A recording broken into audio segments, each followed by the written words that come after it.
आज के शो में बात होगी फिलीपींस की जेल में बैठकर जापान में हड़कंप मचाने वाले गैंग की, जिसने जेल में बैठे बैठे करोड़ों का गबन कर दिया। इतना ही नहीं, जेल से ही जापान में डकैतियां भी की और मर्डर्स की घटनाओं को भी अंजाम दिया। जानेंगे उनकी पूरी कहानी क्या है और साउथ अफ्रीका में राष्ट्रपति ने स्टेट ऑफ डिजास्टर क्यों घोषित कर दिया है। नमस्कार, मेरा नाम दिव्यांशी सुमराव है और आप देखना शुरू कर चुके हैं लल्लन टॉप का अंतर्राष्ट्रीय प्रसंगों से जुड़ा रोजाना का कार्यक्रम दुनियादारी।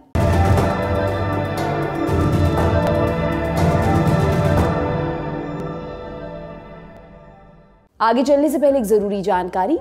एक डिजिटल प्लेटफॉर्म है कोडिंग इन्वेडर्स। ये आपको जॉब के लिए तैयार करता है और जॉब दिलाने में मदद भी करता है, खासकर अगर आप नॉन आईटी प्रोफेशन में हैं और स्विच करके आईटी सेक्टर में आना चाहते हैं। मान लीजिए आप सिविल इंजीनियर हैं या कॉल सेंटर में काम करते हैं, तो ये कोर्स करके आप आईटी सेक्टर में जॉब कर सकते हैं। इसके लिए आपको कोडिंग बैकग्राउंड से होना जरूरी नहीं है, बस आप ग्रेजुएट होनी चाहिए।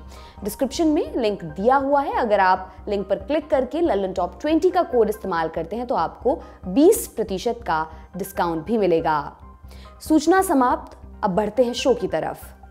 जापान में एक चर्चित कॉमिक सीरीज छपती है वन पीस। इसके लीड कैरेक्टर का नाम मंकी डी लुफी है। लुफी बचपन से समुद्री डाकू बनना चाहता था। उसका ये सपना पूरा भी होता है। वो आगे चलकर वन पीस नामक खजाने की तलाश में निकलता है। खजाना मिलते ही वो डाकुओं का राजा बन जाएगा। इसी को लेकर कहानी आगे बढ़ती रहती है। अब हुआ ऐसा है कि कैरेक्टर रियल लाइफ में उतर आया है, लेकिन इसके मिजाज में काफी अंतर है। कॉमिक्स वाली दुनिया का लुफी थोड़ा चुलबुला है, थोड़ा बेवकूफ भी है और थोड़ा मस्त मौला भी। वो किसी को नुकसान नहीं पहुंचाता, लेकिन असली दुनिया का लुफी न सिर्फ आम लोगों से पैसे लूटता है, बल्कि वो गुस्से में आने पर हत्या तक कर देता है, जैसा कि 19 जनवरी 2023 के रोज हुआ। उस दोपहर टोक्यो के कोमाए में पुलिस के पास एक कॉल आती है। कॉल करने वाले ने चोरी की टिप दी। पुलिस जब पते पर पहुंची तो उन्हें घंटी बजाने की जरूरत नहीं पड़ी। दरवाजा पहले से खुला हुआ था। वो घर एक पॉश इलाके में था। पोर्च में 2 लग्जरी कारें खड़ी हुई थी। बाहर से सब कुछ ठीक ठाक दिख रहा था, मगर घर के अंदर घुसते ही नजारा बदल गया। हर तरफ सामान बिखरा पड़ा था। कहीं कहीं पर खून के धब्बे भी नजर आ रहे थे, लेकिन कहीं कोई दिखाई नहीं दे रहा था। जैसे ही वे बेसमेंट में पहुंचे, उनके मुंह से निकला, ओ माय गॉड। एक कोने में एक महिला बेहोश पड़ी थी। उसके चेहरे से खून बह रहा था। उसके दोनों हाथ भी पीछे की तरफ बंधे हुए थे। एक पुलिस वाले ने आगे बढ़कर धड़कन चेक की, वहां कोई हरकत महसूस नहीं हुई। अगले ही पल वो जगह मर्डर स्पॉट में बदल चुकी थी। मृत महिला का नाम किनुयो ओशियो था। उनकी उम्र 90 साल थी। वो उस घर में अपने बेटे, बहू और उनके बच्चों के साथ रहती थी। घटना के समय उनके घर वाले बाहर गए हुए थे। इसी बीच घर में लुटेरों ने हाथ साफ कर दिया। ओशियो के पूरे शरीर पर चोट के निशान थे। उनके साथ भयंकर मारपीट की गई थी। ये साफ पता चल रहा था कि ओशियो ने लुटेरों को रोकने की कोशिश की। गुस्से में आकर लुटेरों ने उनकी हत्या कर दी। जापान उन चुनिंदा देशों में से एक है जहां आपराधिक घटनाओं की संख्या दूसरे विकसित देशों की तुलना में काफी कम है। 2021 में जापान में जहां हत्या के 874 मामले दर्ज हुए, उसी समय अमेरिका में लगभग 23,000 हत्याएं हुई थी। इसी तरह डकैती के मामलों में भी जमीन आसमान का अंतर था। अमेरिका में हर साल मास शूटिंग की घटनाओं में सैकड़ों लोग मारे जाते हैं। इसके बरक्स जापान उन देशों में शामिल है जहां बंदूक रखने को लेकर बेहद सख्त कानून है। जब जुलाई 2022 में जापान के पूर्व प्रधानमंत्री शिंजो आबे की गोली मारकर हत्या की गई, तब सबसे ज्यादा अचरज इसी बात को लेकर था कि हमलावर के पास बंदूक कहां से आई। बाद में ये पता चला कि हमलावर ने पाइप्स को टेप से जोड़कर बंदूक बनाई थी। खैर, टोक्यो में 90 साल की ओशियो की उनके घर के अंदर हुई हत्या के बाद खूब हंगामा मचा।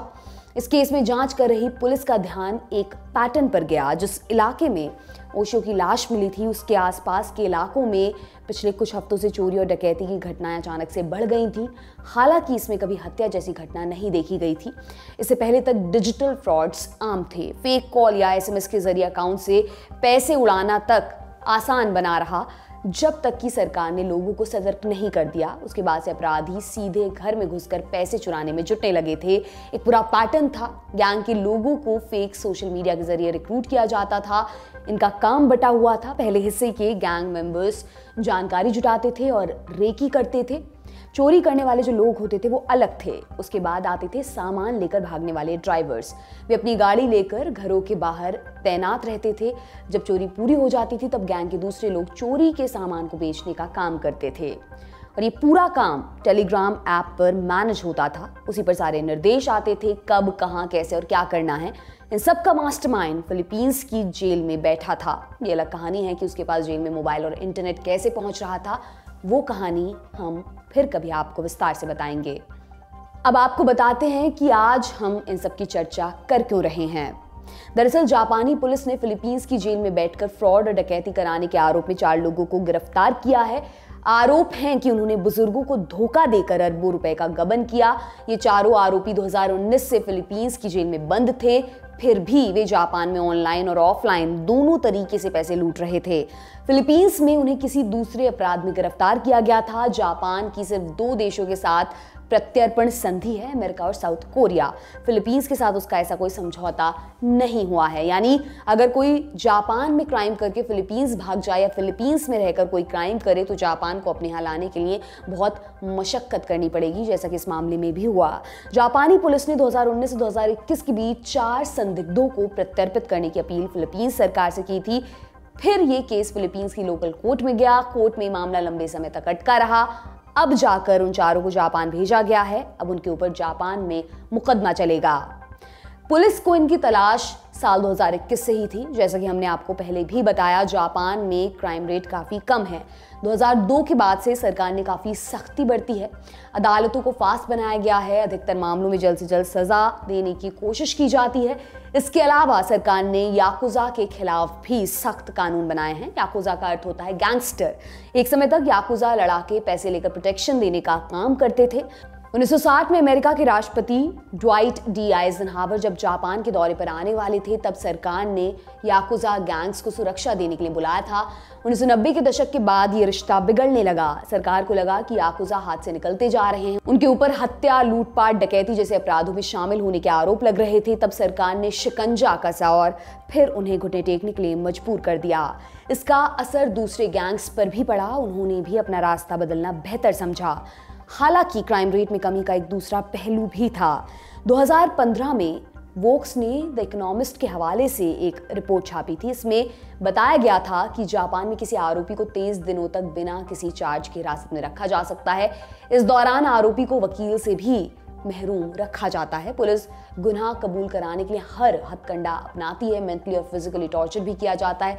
इसी वजह से अधिकतर मामलों में आरोपी दोष मानना बेहतर समझता है। कई ऐसे मामले हैं जिनमें बेगुनाह लोगों को दशकों तक जेल में रखा गया। बाद में वे बेगुनाह साबित होकर रिहा हुए। अदालत पुलिस के सामने किए गए कबूलनामे को पक्के सबूत के तौर पर लेती है। इसके कारण अदालत में पेश होने वाले अधिकतर आरोपियों को सजा होती ही है। मानवाधिकार उल्लंघन की बात एक तरफ, इसका दूसरा पहलू ये भी है कि इससे जापान में अपराध कम हुए। ये सिलसिला 2020 तक चला। फिर 2021 में मामला बिगड़ने लगा। जापान के शहरों में चोरी और लूटपाट की घटनाएं बढ़ने लगी। इसके साथ साथ ऑनलाइन स्कैम्स की संख्या में भी बढ़ोतरी देखी गई। अधिकतर पीड़ित रिटायर्ड बुजुर्ग थे। जापान की आबादी समय के साथ लगातार बूढ़ी होती जा रही है। उनके पास पैसा बहुत कम है, लेकिन वे अकेलेपन के शिकार हैं। दूसरी चीज ये है कि जापान में बैंक में जमा पैसों पर बहुत कम ब्याज मिलता है। इस वजह से लोग पैसा बैंक में जमा करने की बजाय घरों में रखना पसंद करते हैं।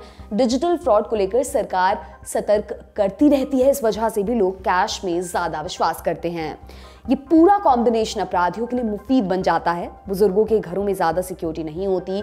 वे विरोध करने में अक्षम होते हैं। जो विरोध करते हैं उनका हाल ओशो जैसा होने का डर बना रहता है। इसी का फायदा उठाकर एक गैंग ने पिछले कुछ महीनों में 50 से ज्यादा लूटपाट की घटनाओं को अंजाम दिया है।